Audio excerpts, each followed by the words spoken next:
quelle est la place de la famille dans la réussite d'un individu? Très souvent, lorsque quelque chose arrive, on te dit, oh, elle a grandi dans quelle famille? Tu as un mauvais comportement. Oh, tu as grandi dans quelle famille?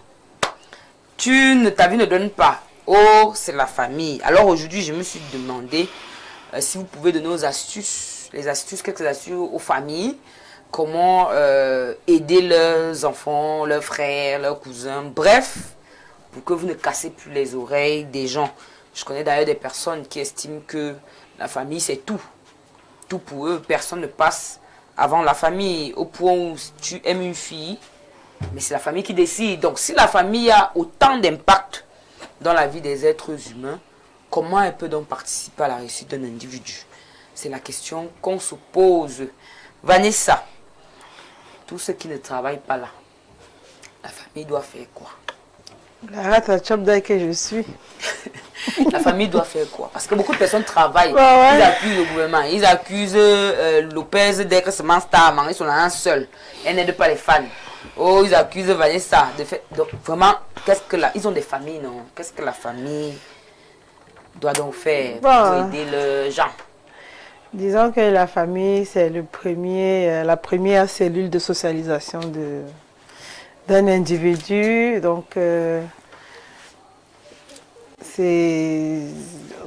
envie de dire qu'en tant qu'être humain, la famille est la première cellule qui est responsable de ton évolution, de ton éducation, de tout ce qui est censé t'arriver.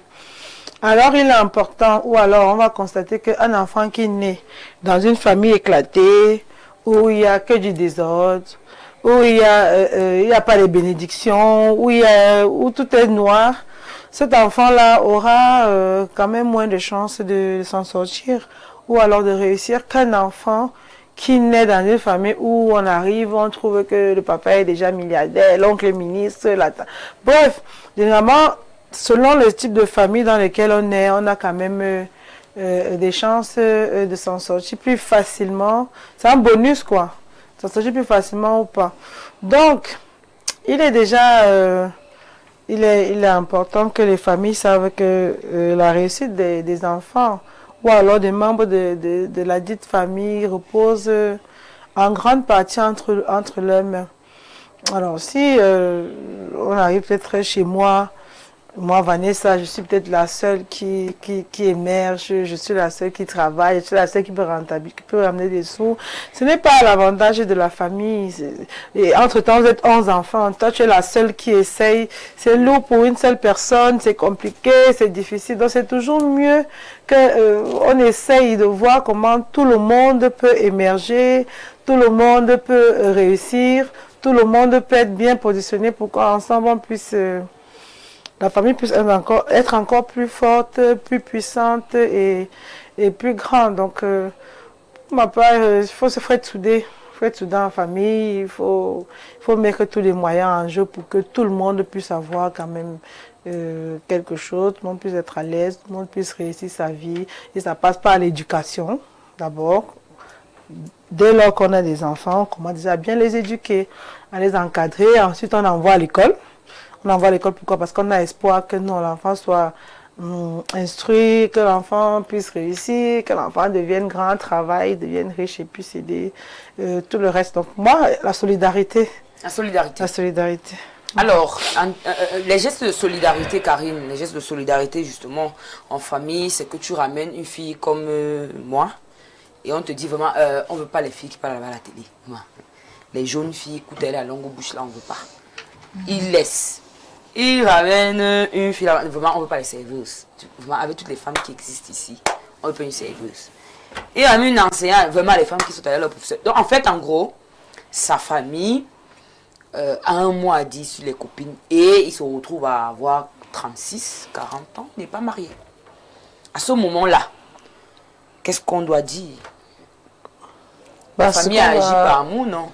Non. Ce que moi je vais dire, c'est que j'ai souvent entendu dire que la famille est sacrée.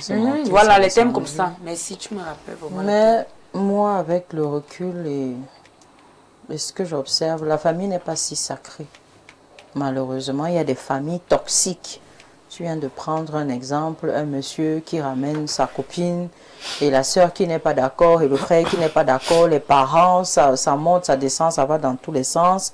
On se retrouve avec un monsieur à 45 ans qui n'a ni enfant ni femme. Il est là comme ça parce que justement, il y a des personnes, on dit les frères et les sœurs, comme on est dans une structure familiale où tout le monde a son mot à dire, au point même je sais pas moi, comment je veux dire ça, de phagocyter même la volonté de quelqu'un. Il y a certaines familles où vraiment, moi je ne sais pas si c'est normal, si c'est la sorcellerie, si c'est quoi, mais il y a des familles qui sont vraiment toxiques. Je veux dire les membres de... Parce que dans toute une famille, les gens ne peuvent pas être aussi mauvais, on va le dire. Mais il y a des personnes clés dans certaines familles à qui on donne le pouvoir de vie ou de mort sur autrui et tout, qui compliquent tout. Je vais m'aller loin. Toi, tu as pris peut-être un exemple même. Oui, banal. Il y a même, tu trouves ton petit boulot. Tu annonces à tes frères et soeurs, ta famille, non? Tu sais que tu es en famille, normalement, on doit se réjouir. Si tu as trouvé du boulot, tu fais dans quoi? Je sais pas, je suis ménagère. Je suis ménagère. C'est pour ça qu'on t'envoie à l'école. Pardon, c'est tout ce que tu as trouvé à faire. Donc, depuis que tu marches là, c'est tout ce que tu as trouvé comme boulot. Il y a toujours des personnes comme ça dans la famille, toujours en train de mettre un peu trop de sel. Et honnêtement, je vais même dire que ça dépend du type de famille. Pour revenir à la thématique, ça dépend du type de famille. Il y a des familles qui n'encadrent pas les membres. Il y a des familles comme ça. C'est-à-dire, si tes parents ont un peu fait là, tu as eu le bac, ils te disent que, gars, la suite là, ça te regarde. Débrouille-toi. Tu es un grand garçon, tu es une grande fille, bats-toi. Il y a des familles comme ça. Il y a des gens, c'est-à-dire, quand la personne te raconte l'histoire de sa famille, tu te demandes, mais attends un peu. Tu dis que ton père a dit quoi et tout, parce que tu ne comprends pas. Oui. Par exemple, il y a les pères qui décident de ne pas payer l'école. Hein. Oui, ou alors il te dit... Sans état d'âme, ils vivent avec il y a certaines mamans même. Elle va te dire que toi ici à 18 ans, je suis encore là, je cuisine pour toi. Quand moi j'avais 18 ans, j'étais déjà dans un mariage, j'avais déjà 15 enfants, j'avais déjà une belle famille. Tu es ici, tu me casses la tête et tout. Il y a des mamans pas possibles dans cette vie. Je ne sais pas si c'est la mentalité, je ne sais pas à quoi c'est dû, mais il y a des familles hyper toxiques. Or, l'idéal serait vraiment comme ce dont Vanessa parlait, l'encadrement, les repères. Mais choisis ta copine et te dire que tu as un piètre boulot, c'est encadré. Non, c'est te dire que toi aussi, tu ne te pas envoyer à l'école pour être ménagère. Le problème, pourquoi c'est perçu comme le dénigrement alors que peut-être c'est un dénigrement parce que tu n'as pas fait en sorte que j'ai du boulot. Alors si je me suis battue avant mon boulot, je ne sais pas pourquoi tu viens critiquer ce que j'ai fait, j'ai fourni par mes propres efforts. On se comprend, oui. Si tu veux me critiquer, par exemple, sur le boulot que j'ai trouvé, que tu trouves, à mon sens, pas à ton goût, qu'est-ce que tu as fait pour me positionner dans une entreprise? Je te pose la question. Nous qui avons les longues bouches là dans nos familles, c'est pour cela que moi, je ne côtoie pas les membres de ma famille. Parce que je ne peux pas me taper le boulot, je me cherche un travail, ou alors mes amis sont là pour moi. Et puis un jour, tu viens ouvrir ta bouche pour dire que je ne vais pas te rater. Je ne peux pas te rater. On va seulement se verser, d'accord? Donc si tu arrives à porter critique sur ce que je fais, il faut que tu sois en mesure de faire plus que ça. Donc si tu n'as rien foutu pour moi, je suis désolée, tu n'as rien à dire dans ce qui me concerne. Ça, c'est moi. Je ne sais pas pour les autres. Mais vraiment, il y a dans certaines familles des gens qui ne font rien pour vous, mais qui ont la bouche. Exactement. Il ne fournit aucun effort pour toi. Il impose des trucs. Oui. Il ne fait jamais rien pour toi. Dès qu'il entend seulement un truc qui te concerne, tu as eu un concours, les gens vont faire semblant de venir dire ah félicitations, alors qu'en eux ils vont dire c'est tout ce qu'elle a trouvé et tout, donc avec toute sa beauté là, donc avec ceci. Vous allez même voir une jeune fille, elle ramène son mec veut l'épouser et tout. Ça va dans tous les sens. Donc avec tous les hommes qu'il y a dehors, c'est tout ce que toi tu as trouvé. Oh un mongol, oh un ceci, oh un cela. Un jour, tu m'as appelé, tu m'as dit que ma cousine, alors un peu je te présente à quelqu'un. Aussi, hein. Voilà. Donc, c'est vrai, en plus, les filles sont célibataires, pourquoi alors qu'elles ont des frères? Alors qu'ils ont des frères qui ont des amis qui sont bien, ils peuvent vous positionner. Vous avez même des oncles qui ont des amis qui sont bien, qui peuvent... Mais tu vas voir, ton oncle va te laisser célibataire. Explique vraiment ça. Parce qu'il sait que si il joue 10, son ami va bien s'occuper de toi, tu vas briller, tu seras bien pour ta famille, alors que lui, il ne sera plus le boss de sa famille. Toi, tu seras le boss. Donc, ça va un peu aller dans tous les sens. Il préfère te laisser célibataire. Et te critique. Voilà. Donc, c'est un peu ça. Pour moi, ça dépend des familles. Et pour moi, la famille n'est pas sacrée. Alors, il y a quelque chose que j'ai observé dans la région de l'Ouest. Ça m'a beaucoup marqué. Je pense que c'est quelque chose qui continue d'ailleurs. Les réunions à l'Ouest, c'est-à-dire qu'on te dit que nous sommes des sœurs. On a une réunion.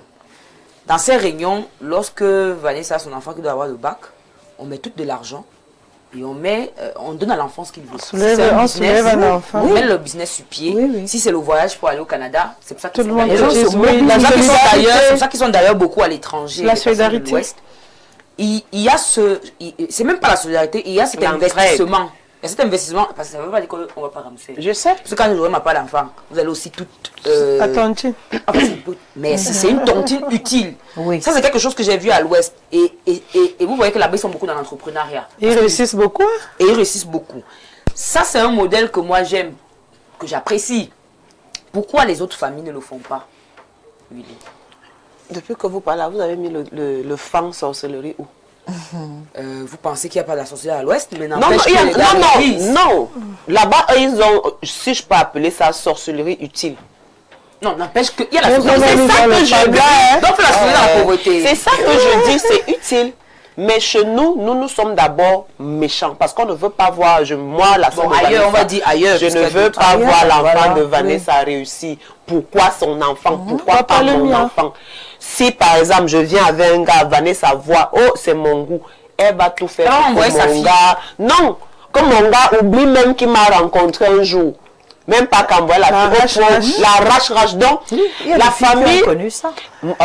La famille, c'est comme la famille peut t'élever, que la famille peut te descendre ou te sucer, parce qu'il y a des familles sensues. Je sais de quoi je parle. Il y a des familles sensues au point où tu passes toute ta vie à prendre soin d'elle. Aux dernières nouvelles, c'est toi qui deviens. Qu'est-ce qu'elle a même foutu de ta vie, alors qu'elle a fait ceci, alors qu'elle a fait ceci. Ils oublient qu'ils t'ont sucé.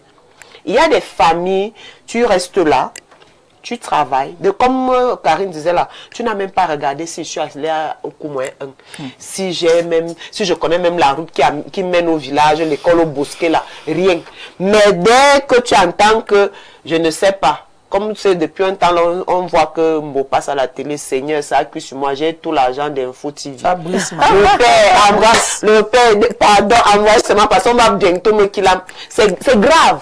Alors que vous êtes assis, comme j'ai des oncles, j'ai des frères, j'ai des... Mais je souffre. Mais par contre, quand vous êtes devant les gens, oui, vraiment, pourquoi tu ne cherches pas? Pourquoi tu ne fais pas ceci? Tu as des idées. Voilà ça. Maintenant, tu as même un enfant. Tu dis, bon, tonton, ouais. Moi, ma vie, il y a j'ai compris que moi, c'était bon. Voilà mon enfant. Oui, vraiment, devant les gens, ça fait, bon, oui, viens, venez me voir, vraiment. Il faut qu'on organise la famille, il faut que...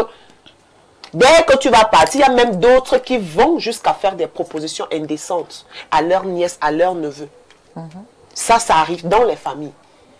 Il y a, moi, je pense, par exemple, sur moi, il y a un là que, Seigneur, proposition indécente parce que tu te lèves, tu portes tes pieds, tu pars dans son bureau. C'est lui qui t'a donné rendez-vous. Tu arrives.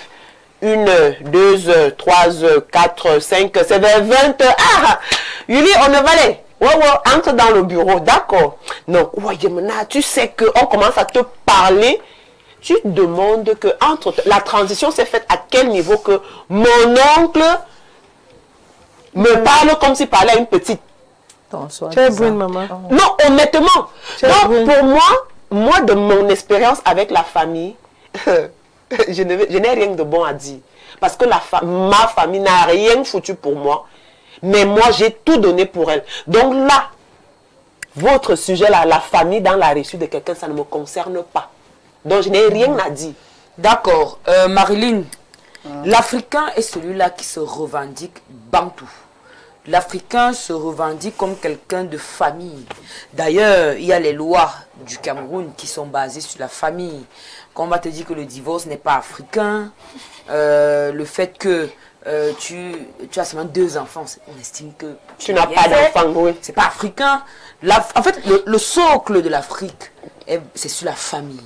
C'est tellement prononcé. Tout le monde en parle. C'est dans tout. C'est-à-dire que quand tu veux même divorcer, quand ton mari te t'apprend, on dit que baisse d'abord le cœur. Quand tu veux te fâcher, on te dit que règle en famille. Donc, tout est basé un peu sur la famille en Afrique. Qu'est-ce qui explique donc que le Cameroun, si famille dans son comportement, soit dans les affaires de pauvreté? Comment expliquer qu'un continent soit en train de prôner la famille et la grande famille, c'est-à-dire le cousin de la tante de la donc c'est assez grand. Comment expliquer l'échec? Comment expliquer la famine? Comment expliquer que tu sois zéro alors que tu es dans une grande famille qu'est le Cameroun? Pourquoi on t'a pas aidé? Je ne sais pas à quel moment les choses ont même basculé. Parce que c'est comme je dis souvent ici, au fur et à mesure que le temps passe, les gens sont plus dans l'égoïsme. Le nombrilisme. C'est-à-dire que ce n'est que lui d'abord. Ce n'est que lui. La famille maintenant a même perdu sa valeur. Maintenant, je disais une fois à mon petit frère que vis comme si tu n'avais personne au monde, même moi. Vis comme si comme si notre mère ne m'avait pas accouché. C'est-à-dire que Folle. bats-toi, non, qu'ils se battent. Parce que s'ils regardent que j'ai ma grande Tu fais la grande sœur. non, s'ils regardent que ma grande sœur est là. Tu comprends un peu? Il risque de ne pas travailler. Ils risquent de ne rien faire. C'est ce qu'ils font.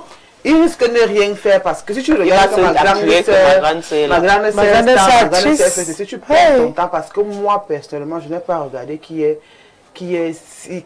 telle ou telle personne pour pouvoir faire telle ou telle chose. C'est-à-dire que je me levais seule, je faisais seule tout ce que j'avais à faire.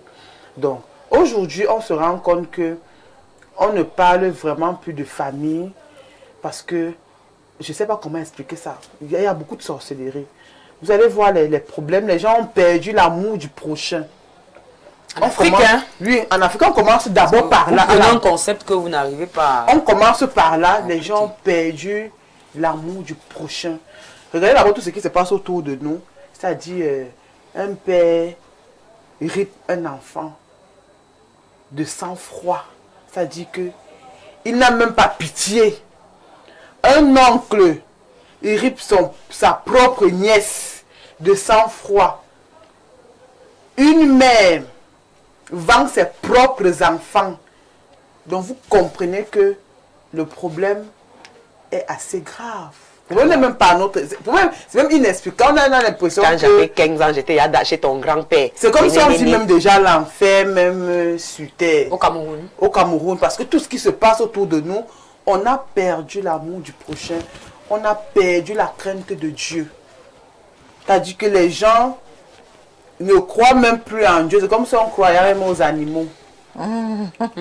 Parce que quand moi tu as la crainte de Dieu, il y a des choses que tu ne peux pas faire à ton prochain. Quand tu as l'amour de ton prochain, quand tu as l'amour fraternel, il y a des choses que tu ne peux pas faire à ton frère, à ta soeur. Quand tu as l'amour d'autrui, il y a des choses que tu ne peux pas faire. Avant, quand on se baladait à la poste centrale, on voyait des mendiants, si on peut les appeler comme ça. On donnait les pièces de 100 francs. Mais maintenant, tu ne peux pas. Parce qu'il y a eu l'avènement de tu donnes une pièce de 50, tu disparais. Tu te transformes en moto. Tu te transformes en moto. Donc ce sont des événements qu'on a vécus au XXIe siècle qui ont fait en sorte que les gens perdent même la notion d'aide. La notion d'aide.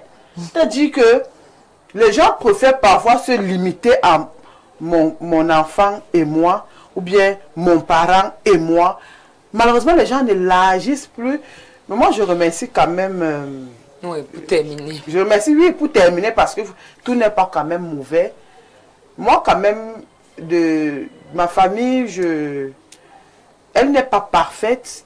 Mais il y a encore quand même ce petit brin d'amour du prochain, l'amour fraternel, que tu ne peux pas... Vous avez vu la dernière fois mon anniversaire ici. Ta soeur est venue te faire un cadeau. Si je vous dis que c'est ma petite tante, donc c'est la petite sœur de mon père. Mais on ne croirait pas dans l'impression parce qu'on a grandi ensemble comme si on sortait du même ventre. Mais si je ne vous dis pas, vous ne pouvez pas croire. Mais elle et moi, on est tellement prenants. C'est pour ça que je dis que je remercie encore Dieu parce que quand même... D'accord. Tu ressens l'amour de la Alors, vie. il y a plus de concurrence qu'autre chose. La question que moi je pose aux téléspectateurs, qu'est-ce qui explique que le Cameroun soit si en arrière quand ils veulent rester des bantous, quand ils veulent prôner le mot famille? Lorsque tu accouches, on te demande d'appeler tes gens. Quand tu n'appelles pas, on dit que toi, tu n'es pas famille. Quand tu as des problèmes, tu demandes de l'aide, on ne t'aide pas. Mais quand il faut, on te dit famille. Quand tu te maries, tu ne veux pas inviter les gens que tu es mauvaise famille. Donc, en fait, on prône tellement la famille. Mais je ne comprends pas pourquoi les gens sont pauvres. À la limite, j'ai envie de dire aux gens, mais toi qui as tous les cousines, là, pourquoi tu me demandes 10 000? Demande ta cousine, non? En même temps. Parce que les gens se demandent de l'argent. Tu vois une fille, elle colle sur un gars pour de l'argent. Tu te demandes, mais tu n'as pas de père, tu n'as pas de soeur, tu n'as pas de frère. Elle colle sur un gars pour l'argent, elle colle sur une amie, elle colle. Vous n'avez pas de famille. Et puis, il faut les voir partir dans les deuils. Tout le temps. Oh, ma soeur, je ne peux pas alors rater le deuil. En fait, c'est tellement contradictoire. Et moi, je me suis demandé, est-ce que le Cameroun est réellement famille? Moi, je ne que vous n'aimez pas à l'ouest. Je vous dis, je suis honnête. Mais est-ce que le Cameroun est réellement famille? C'est vrai qu'il y a ça à l'ouest, il y a ça au nord. Ça aussi. Mais ailleurs, là, je me pose beaucoup de questions. On demande même les cordons ombilicaux, on demande les machins. Comment mieux fermer ma bouche. On demande les cordons ombilicaux et tout ça. On va prendre des messages parce qu'on doit pose une question. Famille ou ami? Donc, il n'y a même pas. Donc, tu vas dire ami. Bonjour à vous tous sur le plateau. J'aimerais, par rapport à la thématique, dire que le premier rival dans la société, c'est la famille. Souvent, ceux qui réussissent en premier sont ceux que les parents ont misé le temps avec argent et tout, disant qu'ils vont soulever le reste. Dès qu'ils réussissent, pensent qu'ils sont des dieux ou qu'ils sont trop spéciaux. Moi, je dirais à la base que c'est à cause des parents. Bonjour, Princesse Jessie. Concernant la thématique, je pense pour ma part que la famille occupe une place très importante dans la vie d'un individu. Comment? C'est la question que je veux que vous répondiez. Comment donc En quoi faisant? En faisant quoi? Elle est importante pourquoi? Je ne sais pas, Vanessa est importante pour moi, je sais pas, mais... Bon, mais ce n'est pas pour autant qu'elle décide sur la réussite ou l'échec de ces derniers. Sachons juste faire la part des choses, car l'esprit de fraternité qui existait rendait la famille sacrée a presque disparu. Et du coup, elle a encore une place alors importante comment? Jessie, tu as des panélistes que très souvent, lorsque tu leur donnes la parole, c'est pour qu'elles nous aident à travers leur intervention et non pour qu'elles nous racontent les histoires de leur village. Ok, bonne suite d'émission. Francis depuis Garoua Boulaye. Princesse Jessie, notre pays traverse une profonde crise morale et spirituelle. Les sectes, l'occultisme et tant d'autres dérives s'attaquent au fondement même de notre société. La famille est sacrée. Elle est une institution voulue par Dieu et le premier sanctuaire où se transmettent la foi, les valeurs et la vie. Mais je demeure dans l'espérance, car Dieu aura le dernier mot. Sa vérité triomphera toujours. Des ténèbres. Est-ce que ça va l'église de Réveil ici là pour les témoignages? En tout cas. Bonjour à vous. C'est ma première fois la première fois d'en voir dans votre émission Les Amazones. Bref, savoir comment est-ce que ça se passe dans l'émission. Et c'est pour ça que tu as appelé, tu as fait 5 appels pendant que tu as l'émission. Tu lances. Là, ma coucou. Oh, bonjour les Amazones, le sujet est très important d'actualité. Par rapport au sujet, tout dépend du sens qu'on donne à la réussite d'un individu que la famille pourrait soutenir et même du projet de réussite dans la société à laquelle elle appartient. Cette famille, de nos jours, la famille, c'est le père, la mère et les enfants, car les gens ont constaté que la famille, dans le sens bantou, est bien, ne finit pas, mais c'est elle qui vous finit. Monsieur Parfait de Loum, si on arrive à la conclusion que la famille ne sait pas... Enlevez la dot, faut enlever la dot. Là que tu vois un oncle que tu n'as jamais vu. Je veux le lit. Bon, on va prendre un dernier message parce qu'il faudrait que